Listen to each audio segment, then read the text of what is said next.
Con el saludo para Carlos Manuel Estefanía y los oyentes de la tertulia de Estocolmo, el magazine radial en español que hacemos desde Estocolmo al mundo por FM 91.6 MHz, Radio Buchirka. Hoy para Leandro Gasco es un gusto saludar y entrevistar desde Chicago al referente religioso, rector de la parroquia La Misericordia, Berwyn, Illinois, canciller de la Iglesia Católica Apostólica Nacional No Romana en Estados Unidos, siglas en inglés NCACUS. Se los considera católicos apostólicos nacionales no romanos. De esto vamos a hablar en detalle en el conversatorio. Padre Luis Andrade, buenas tardes, estimado. ¿Cómo va? Muy buenas tardes, Leandro. Gracias por este conversatorio que vamos a tener. Estoy muy bien aquí en Chicago con un poco de frío, estamos bajo cero, pero gracias a Dios bendecidos. Bueno, Luis, naciste en Esmeraldas, Ecuador, trabajas como consejero empresarial y familiar, siendo guía espiritual, y te mencionas y destacas esto de estar siempre optimista. Hay muchas cosas para detallar porque en 2020 se cumplieron 20 años de ordenación sacerdotal, tú con ese compromiso solidario, humanitario, de ayuda a tus hermanos. Te conocen como Padre Tito, estudiaste filosofía y teología en Ecuador, también por tu labor en LAC Solutions. Destaco el apoyo de la familia, Michelle Montenegro. Vi por allí esa oración a víctimas del coronavirus, y a diferencia de la mayoría de las iglesias católicas, apostólicas, romanas, hay que decir que tú has tenido siempre la iglesia abierta, con cuidado de protocolos, pero cerca de la gente, porque es un momento especial. Yo siempre sostengo que hoy más que nunca se necesita ese apoyo espiritual. Además, si Dios conmigo y María conmigo, ¿quién contra mí, no? Totalmente de acuerdo. Mira, en estos 20 años de ordenación, más otros 7 y 8 de estudios antes de la ordenación en el año 2000, han sido de aventuras sin parar, e ir identificándome, realizando una identidad como sacerdote. Desde muy joven, antes de ordenarme inclusive, tenía una consigna de no ser uno del montón, buscar hacer algo que los demás sacerdotes, mis hermanos, no estaban haciendo o no estaban atendiendo por diferentes circunstancias, cansancio, edad o simplemente por visión. Entonces tuve esa oportunidad de también estudiar psicología y ayudar desde esa área. Empecé a dar conferencias, empecé a dar talleres dentro y fuera del país, y así es como surgió la Solution, cerca también ya de 15 años, de esta compañía que era para poder llevar conferencias de valores cristianos a las compañías que me iban contratando en relaciones humanas y cosas así. Ha sido bastante interesante estos 20 años también aquí con la pandemia en Chicago, porque los climas de Chicago son extremos, las 4 estaciones, pero cuando es frío es bajo cero y cuando es calor es que quema, ¿no?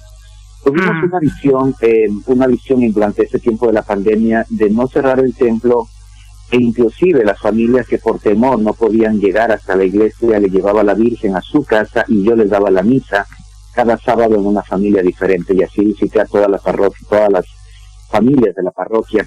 Entonces fue como un poquito, si ustedes no pueden ir a la iglesia viene donde ustedes.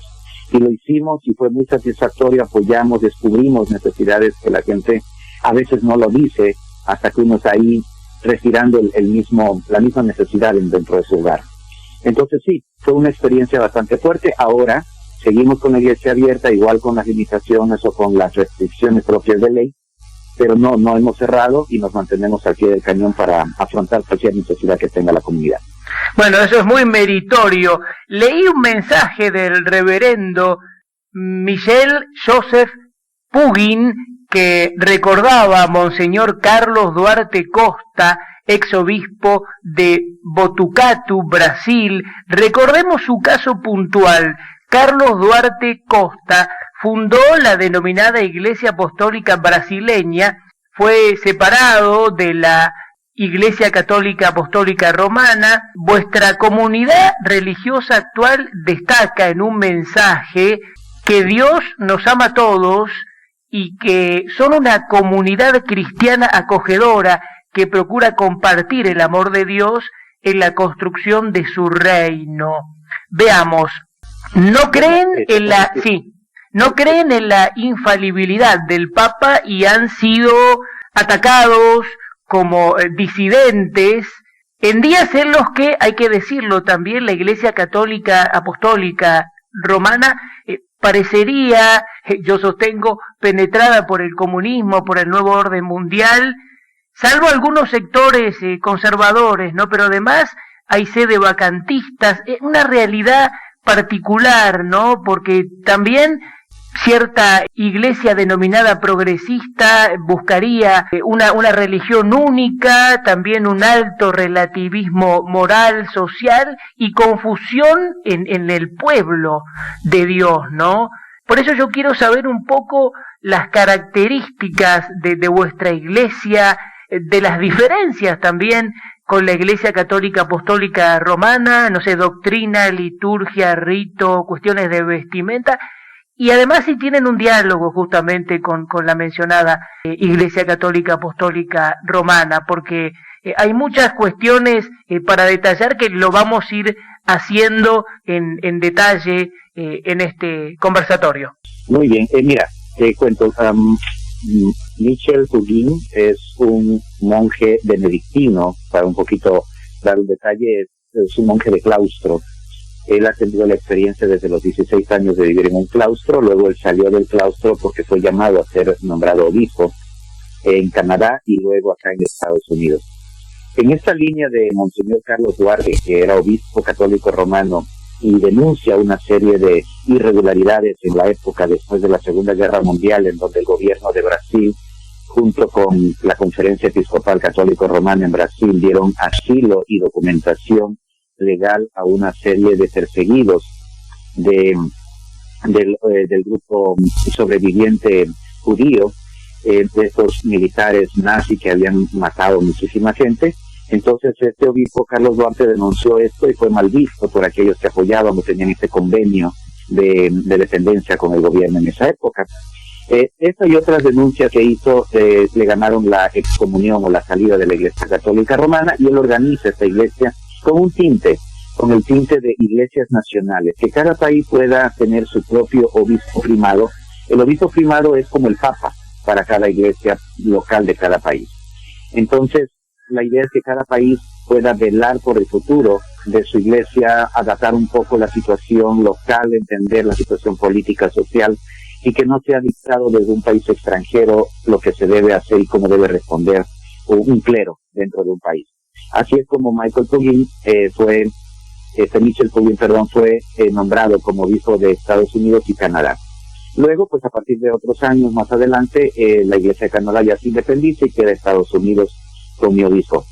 Entonces, una de las líneas que tenemos dentro de nuestra política de diálogo con otras iglesias hermanas, tanto las iglesias independientes que han seguido un camino similar a la nuestra, como la Iglesia Católica Romana, inclusive ortodoxa, o la Iglesia antigua o veterocatólica, que son iglesias hermanas, todas con una tradición católica antigua, ha sido de diálogo cordial, mas no como unión o comunión plena. Buscamos el respeto a sus propias historias y que nos respeten nuestra propia historia. Sí hay diálogo con la Iglesia Católica Romana, no formalmente en el Vaticano, pero sí en algunas diócesis, en algunos países. Justo la diócesis más avanzada en este tipo de diálogo local está en Argentina, en Catamarca, en la zona de Catamarca. Ya el obispo ha logrado hacer una especie de convenio con nuestros sacerdotes y respeta y apoya hasta cierto punto nuestro trabajo duro con la gente más necesitada de por allá. En otros países estamos todavía en principios, entablando mesas de conversación, llegar a acuerdos de respeto y mutua colaboración, pero no una comunión, porque como tú decías, la infalibilidad del Papa es algo medular, porque creemos que como seres humanos estamos constantemente expuestos al equívoco y necesitamos el consenso de nuestros otros hermanos para descubrir esos errores. Entonces somos una iglesia que critica hacia adentro primero y se omite de alguna forma criticar los errores de otra iglesia hermana. No estamos para criticar, estamos para corregirnos a nosotros mismos. Bien, ahora en estos días uno reflexiona, ¿no? La figura del padre relacionada con el principio de la vida, la defensa y la protección. Incluso desde lo histórico, ¿no? Se ha perseguido en su momento a un hombre de fe que promovía tradición y respeto a la cultura original, milenaria, católica, apostólico, romano, como fue Monseñor Lefebvre. Hoy el Papa Francisco ha beatificado en estos días a teólogos de la liberación, olvidándose de que la Iglesia Católica Apostólica Romana ha tenido víctimas, mártires que entregaron su vida ante el horror del comunismo, ¿no? Y a veces también acciones como recibir a políticos corruptos, pecadores, y no a justos, ¿no? Todo esto que se vislumbra de situaciones que pasan en Latinoamérica, ¿no? ¿Cómo es la cuestión vincular cuando se menciona por allí grupos cismáticos de doctrinas heterodoxas, Iglesia Comunión Anglicana, Ortodoxa, Oriental? Porque hay muchos temas, ¿no? Yo siempre digo, es importante que la mujer, por ejemplo, tenga su lugar en estos días. Ahora, está bien siempre y cuando no se desvirtúe el rol del hombre, ¿no? Por ejemplo, cuando se deja al hombre atrás y se manda a la mujer al frente del ejército, yo en eso estoy, la verdad, un poco en desacuerdo, porque ni por una cuestión biológica de nacimiento correspondería para mí equipar una cosa así, ¿no? Pero bueno, eso sumado a tantas cosas que suceden por estos días, el tema de la muerte del niño por nacer, que además llama mucho la atención, ¿no? Por ejemplo, en Argentina se aprobó el aborto, que además es un tema muy cuestionado, porque con los impuestos todos debemos pagar la muerte del niño por nacer, y llamó la atención, aunque se han pronunciado, como ni el mismo Papa, yo pienso que en un hecho así un Papa debería haber llegado a su país y haber hecho algo manifestándose, ¿no? Entonces, bueno, esa cuestión y otras, también está el tema de la imposición de la ideología de género, porque está bien las libertades, pero hemos llegado a un momento en el cual se han metido en la educación, impulsando contenidos, se meten ya en el cambio de sexo desde los chicos, desde el jardín, o sea, son temas realmente complejos, ¿no? Y aunque están bien algunas cosas, hay otras que no, y hay que decirlas, ¿no? Por ejemplo, cuando se dice, bueno, pero corre peligro una niña. Bueno, pero si se avala la muerte del niño por nacer, y dice, bueno, no importa que aborte, entonces ¿qué hace? No tiene aborta hoy, y como sabe que puede abortar mañana, entonces se produce una cosa muy peligrosa, y ni los hospitales están preparados, y además toda esa gente está sin fe, sin auxilio espiritual, ¿no? Son tantos temas que nos sacuden, ¿no? Por eso yo siempre digo, ¿no? Incluso también el ecologismo, el laicismo tan promovido hasta desde algunos canales oficiales y religiosos, ¿no?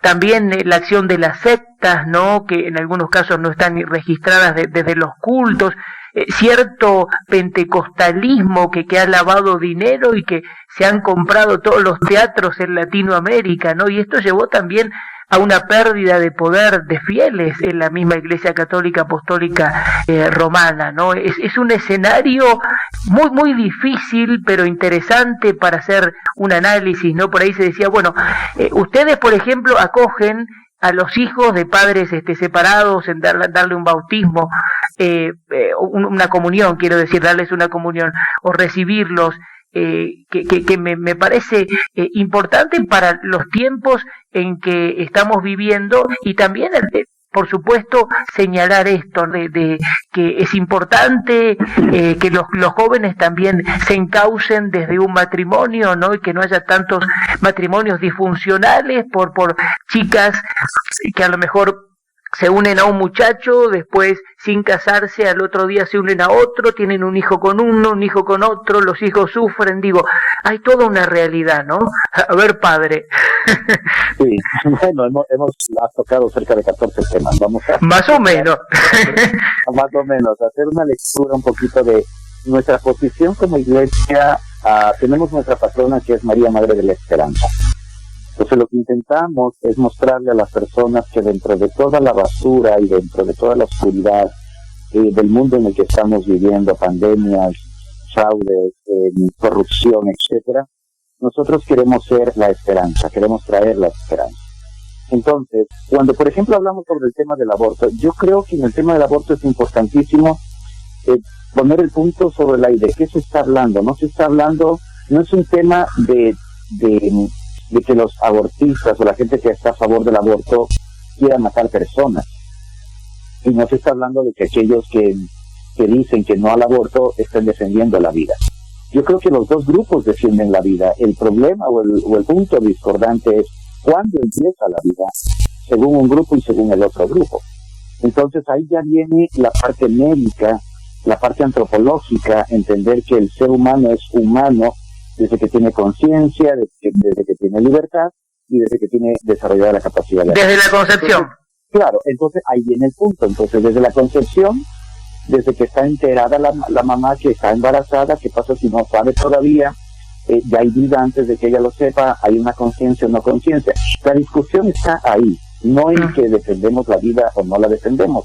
Todos defendemos la vida, es un instinto natural del ser humano, defender la vida. El problema es el concepto de vida, cuándo empieza, cuándo no empieza, y esa es la discusión. Y en virtud de esa discusión, terminan algunos gobiernos aceptando que la vida empieza una vez que nace, o desde la 8ª semana, o desde la 6ª semana. Antes de eso no es vida, entonces puede provocarse un aborto.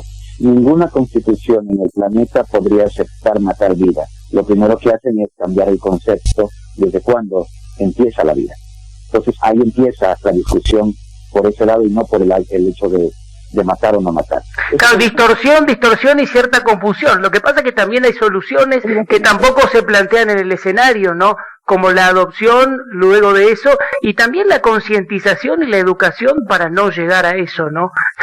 En fin. Y esto me lleva al siguiente punto, la educación en valores. Es una de las cosas dentro de mi vida pastoral en estos 20 o 30 años de estar frente a la comunidad y a ciertas empresas también, es educar en valores. Hemos perdido mucho los valores, y yo no soy perfecto, yo he cometido 1000 errores en mi vida. Ha habido temporadas en que he sido de las personas más corruptas hablando de concepciones de valores. Me he corrompido, como toda persona en su momento tiene su lapsus de inconsciencia.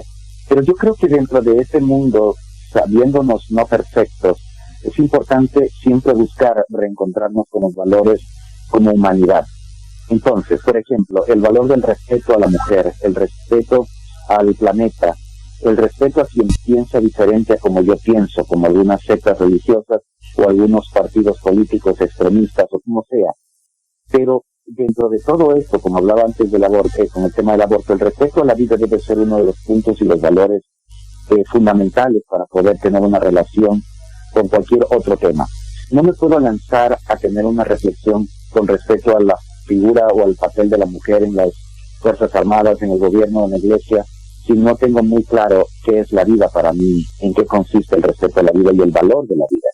Igual con la cuestión del género, que si es hombre, es mujer o como se identifique, es toda una gama de cerca de 50,000 opciones que existen en este momento, y hay que ser respetuoso, pero también hay que mantener la línea ético-moral que cada uno de nosotros profesa. Yo creo que ponernos a juzgar a la otra persona sin ponerme en los zapatos, y hay zapatos que no me voy a poder poner nunca. El otro día hablaba con alguien, yo tengo mi sala de consejería psicológica aquí en Chicago, y alguien venía con problemas de drogas, tengo la certificación para consejero en adicciones, y me decía, es que yo soy adicto a esto, a 3, 4 drogas diferentes, y yo le decía, yo no te puedo entender. Me decía, pero ¿cómo? Si usted está aquí para entender, y digo, no, porque yo por más que quiera ponerme en tus zapatos, en mi vida yo he probado drogas, he hecho otros desastres en mi vida, pero drogas no. Entonces hay cosas que por más que yo quisiera ponerme en tus zapatos, no me puedo poner en tus zapatos. Cuando voy a un funeral, ahorita en la pandemia que murió tanta gente, y muere el papá de alguien o la tía de alguien. Yo puedo contar mi propia experiencia de cuando mi papá falleció, pero no tiene nada que ver con la experiencia de quien está enterrando a su papá ese día. Entonces, en este sentido, que hay un muchacho que se siente mujer en un cuerpo de hombre, yo no lo puedo entender 100%. Puedo dar una opinión, puedo inclusive abusivamente criticarlo, pero no es correcto, pienso yo, elaborar un juicio desde afuera si no tienes los elementos de una vida desde adentro. Puedes dar una opinión, pero elaborar un juicio determinante para decir es bueno, es malo, es muy arriesgado, y creo que también raya a la soberbia y un poco al ego de creerme dueño de la verdad. Uh-huh.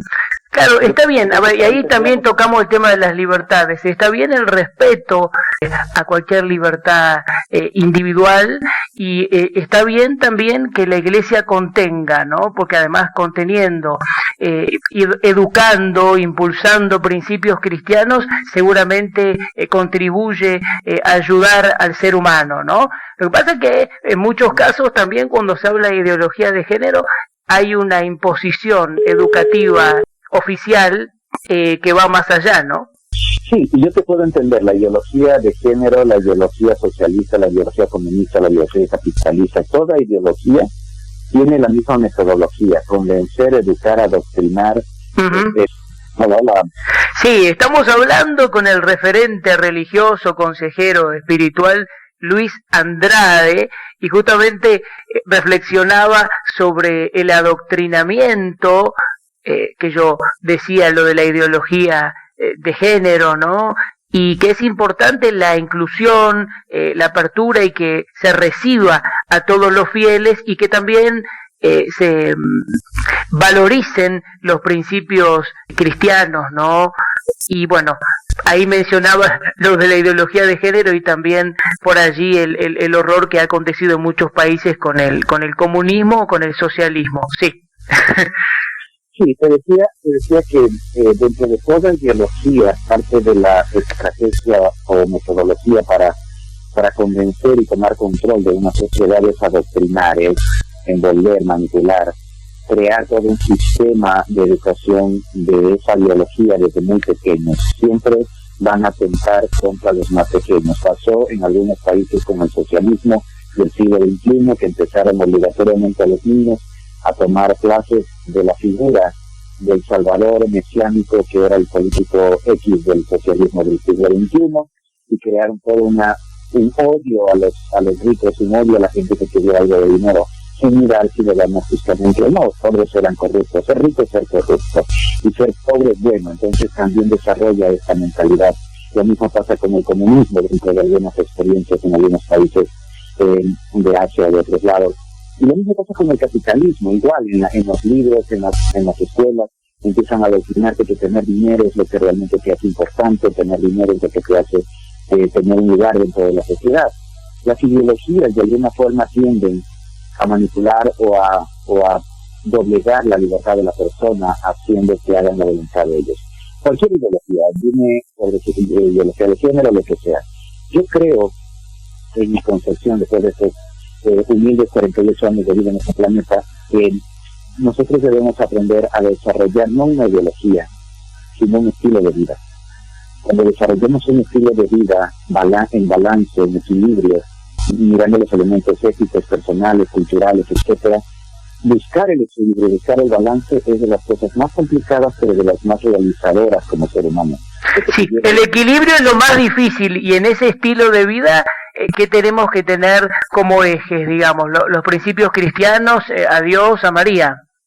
Pues sí, y quien es budista y quien es hinduista o hindi, cualquier concepción. Por eso te digo, es un diálogo respetuoso, y que no porque yo amo a Cristo, la Eucaristía y a María, soy el único que tiene la verdad, y los únicos valores que pueden funcionar para una sociedad justa son los que yo tengo.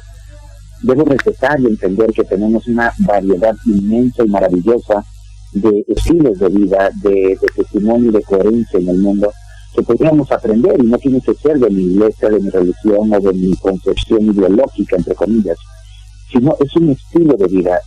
Yo creo que cuando Jesús vino no estaba intencionalmente creando una iglesia, aunque después habló de la palabra iglesia, como llamó a Pedro como cabeza de la iglesia, pero más que todo él estaba desarrollando un estilo de vida, un estilo de coherencia, de verdad, de justicia, de respeto, de humildad.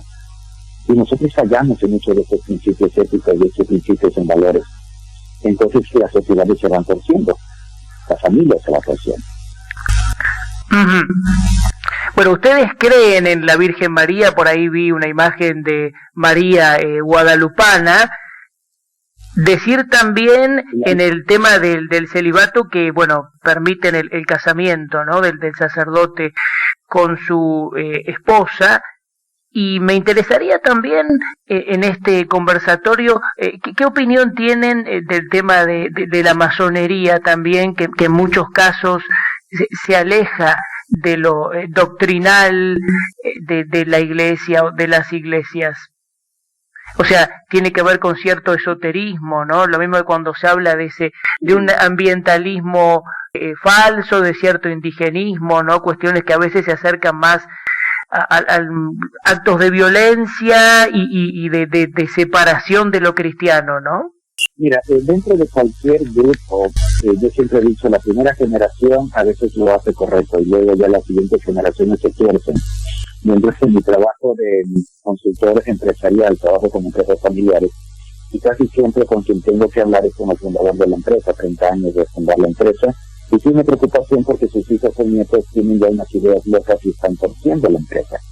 Entonces trabajamos con los principios, los valores, recuperar, reorientarnos y mantener una tradición familiar. Eso sucede cuando empieza una masonería, las logias, etcétera, cualquier grupo. A veces empieza correctamente, mostrando algo valioso, pero luego siempre hay alguien que lo va torciendo. Cuando tomamos el cristianismo y lo usamos como bandera para discriminar a otros, cuando tomamos el Muslim para tomarlo como bandera y matar gente, cuando tomamos, no sé, cualquier iglesia, religión, pensamiento, doctrina, y la utilizamos para atacar, manipular o dañar a otras personas. Se desvirtúa, claro. Se desvirtúa. Sale del camino inicial con el que fue generado, ¿no? Por ahí hablan... Mira, sí.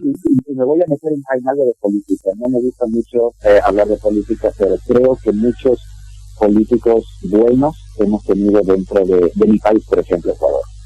Hemos tenido políticos buenos que arrancaron súper bien, que arrancaron con una mentalidad justa, arrancaron con unos principios de ética, de valores muy buenos.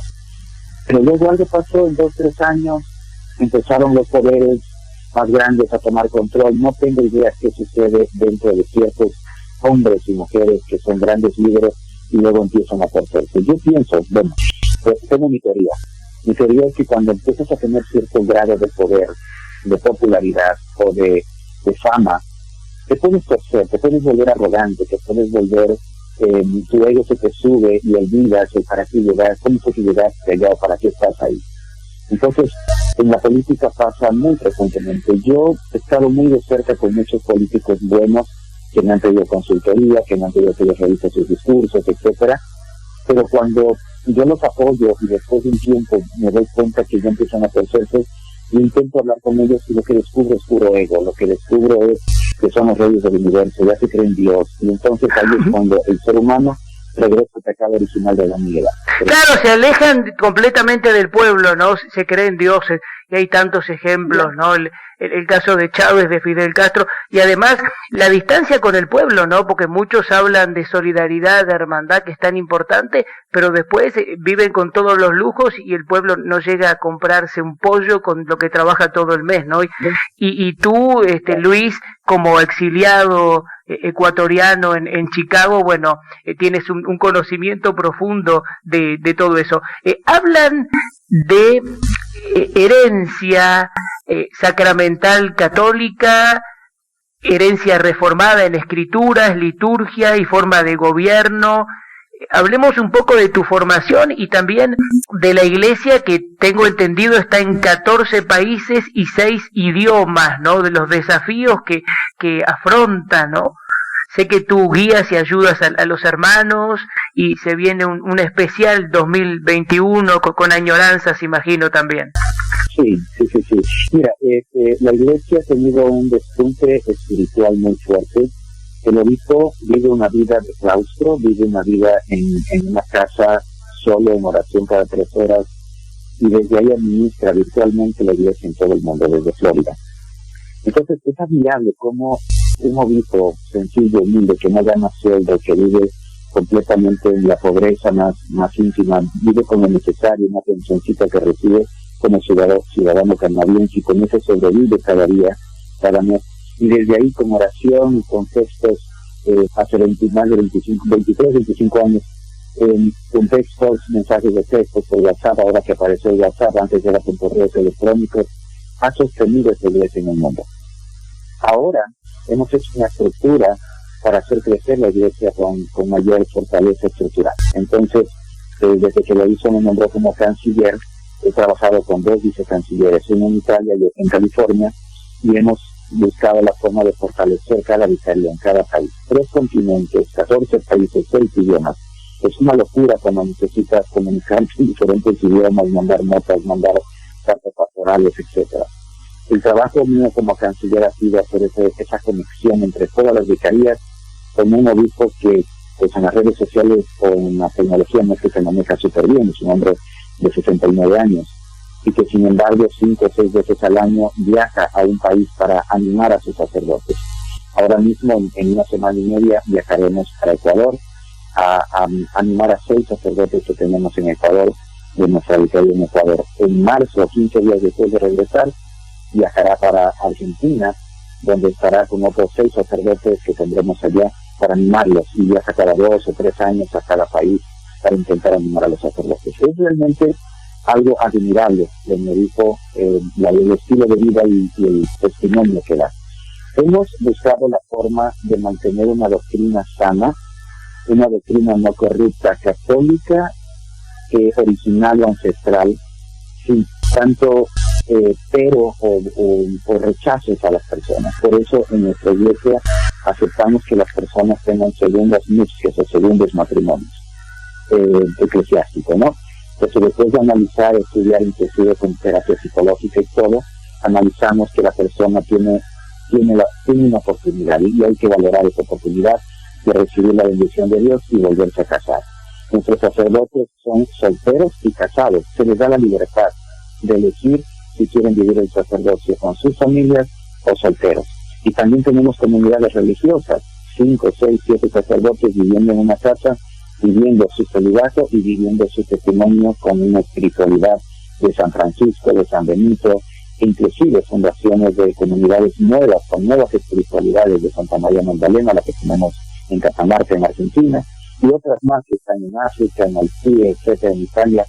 Es decir, tenemos una visión de corregir aquello que no se está haciendo correctamente dentro de esas iglesias más grandes, y hacerlo como una iglesia pequeña que dé un testimonio de esperanza. Qué bueno lo de la esperanza, ¿no? Porque cuando uno lee los diarios, cuando uno vivencia un montón de cosas, hablábamos de camino, de distorsión, ¿no? Y que la gente tiene que estar muy atenta, porque yo sostengo que esta es una guerra constante, bien contra mal, aunque suene fuerte lo de palabra de guerra, ¿no? Pero hay muchas injusticias, hay mentira, hay desigualdad, ¿no?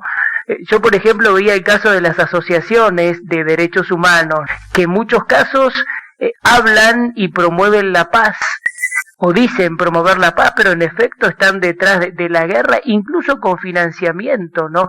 El tema de, qué sé yo, personalidades que tienen premios Nobel de la Paz, por ejemplo, Pérez Esquivel en Argentina, que está muy ligado a determinadas iglesias y que ha sido cuestionadísimo por apoyar a una organización terrorífica como Sendero Luminoso, ¿no? Digo, estas cosas que a uno le parecen, pero ¿cómo puede ser una cosa así y la gente recibe esta distorsión? Entonces hay que estar muy atentos y seguir los principios cristianos y también contemplar todo este tipo de cuestiones, ¿no? El respeto a los niños para mí es muy importante, ¿no? Y que a lo mejor un niño tenga una familia constituida y se acerque a los principios cristianos en un mundo que vivimos de gran complejidad, de también intereses y de sí, principios que se van desvirtuando por la mala acción del hombre, ¿no? Entonces, bueno, acerquémonos a Dios y a María. Estimado padre Luis Andrade, hoy te he convocado para reconocerte, para también valorar la meritoria labor espiritual que nos ilustre sobre la organización religiosa a la que perteneces, tu parroquia La Misericordia, que yo sé que allí exactamente en Berwyn, Illinois, se acercan constantemente, te aprecian y están realmente aplaudiendo y valorando toda esta entrega, ¿no? Que es muy, muy importante. Bueno, tenemos la gracia y la dicha de que esta parroquia, que la hemos creado, es un sueño que tiene un sentido de misericordia. Trabajamos con los enfermos, buscamos la forma de apoyar a las personas que no tienen que comer en este tiempo de pandemia, llevamos comida a sus casas, les atendemos con limpiar su casa, llevar a sus niños a la escuela. Hacemos una labor de uno en uno, no queremos notificar y ser anónimos dentro de un grupo de iglesia, queremos conocernos, querernos, saber cómo está el hijo, que si se llama Carlos, que si se llama María, cómo está Andrés, qué pasó con la señora que ayer le chocaron su carro y era el único carro en el que ella podía trabajar. Ahora estamos buscando cómo que alguien le preste un carro para que no pierda su trabajo. Es decir, eso es, yo creo, la misión que debemos hacer. Ponernos con cuestiones de buscar transformar el mundo entero si no puedes transformar a las 2 o 3 personas que te rodean. Y me parece absurdo quererte meter en movimientos de cambio social, etcétera, si no tienes la capacidad de cambiarte, transformarte a ti mismo como ser humano y con esto contagiar a un par de dos. Para mí, después de una cantidad de años de predicar ante 2.000, 3.000 personas, viajar por cerca de 18 países, realmente llegar a la simplicidad de que sentarme 10 minutos o 20 minutos con la señora María en su lecho de enfermedad es mucho más salvable que predicar o salir en canales de televisión o en radio, es mucho más honorable. Y ese es mi sacerdocio, ese es el sacerdocio que quiero ofrecerle a Cristo. Realmente ese sentido de honestidad ha sido mi bandera en estos últimos años, en que llegar a la simplicidad de ser honesto vale mucho más que 1.000 obras que puedan aplaudir. Y la gente con la que comparto y trabajamos juntos en la parroquia, todos son misioneros. Las 80, 100, 200 personas que lleguen el domingo, todos nos convertimos en misioneros. No hay aplausos para nadie, no buscamos aplausos. Sin embargo, hay gente, hoy día es mi cumpleaños. Mucha gente está mandándome muchas loas, muchas felicitaciones por el trabajo, por la ayuda, por el acompañamiento. Y yo no estoy respondiendo a nadie. Voy a hacer un videito de 10 segundos, 30 segundos, dando gracias a Dios por la vida. Punto. He visto tus misas, Luis, y sé que el aplauso está, ¿no? Que se produce naturalmente, ¿no? Y también yo resalto que ustedes además tienen un trabajo individual del que se financian, ¿no? No están recibiendo dinero de los estados, ni tampoco pendientes de las colectas o las ofrendas económicas, ¿no? Entonces, bueno, esto también lo señalamos. Claro, es bueno lo que me acabas de decir ahorita, porque nuestra iglesia tiene una tónica diferente a la iglesia católica romana, es una de las grandes diferencias. Nosotros no buscamos ni tenemos un sueldo, ni buscamos vivir de la ofrenda de la gente, igual que otras iglesias que ponen el diezmo como mandatorio, etcétera. Nosotros recibimos una ofrenda voluntaria de quien quiera y pueda, pero no exigimos ni ponemos un salario para el sacerdote. Todos los sacerdotes de nuestra iglesia tenemos una profesión de la cual vivimos. El ofrecer de nuestro tiempo extra a las cosas de Dios es una ofrenda que nosotros hacemos. Si de eso las personas quieren hacer una ofrenda, se retribuye en ayuda social. Padre Luis Andrade, sí. Sí, Padre Luis Andrade, a veces, irremediablemente, uno como comunicador social o como periodista, tiene que hacer un análisis de lo que acontece históricamente, de la política, de los escenarios sociales, y bueno, definitivamente esto lo distancia a lo mejor de un ciudadano, si se quiere, común, ¿no? pero indudablemente hay que conocer el escenario internacional.